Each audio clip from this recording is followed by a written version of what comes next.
Hi, welcome to the new Spring Boot tutorial series. This tutorial is based on the new Spring Boot 3 version. For those who followed the previous part, know that we had an error message at the end.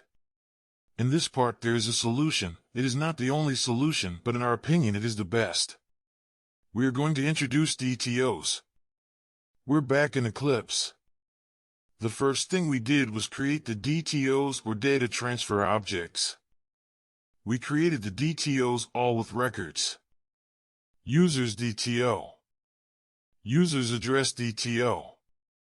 Address DTO. Address users DTO. In the users address DTO, we replaced the first name and last name with the full name. This is another advantage of working with DTOs. To now convert the DTOs to entity classes, we need an extra step. For this reason, we created mapping classes. Users mapping and address mapping. In the users mapping class, there are two methods: map users to users DTO and map users to users address DTO. In the address mapping class, there are these methods: map address to address DTO and map address to address users DTO. The last modification against the previous tutorial are the service classes.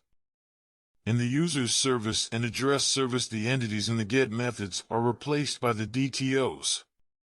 All other classes remain unmodified. After starting our project in Eclipse, we can return to Insomnia. The first thing we do here is send a post request to create all users. As you can see, we get the expected response.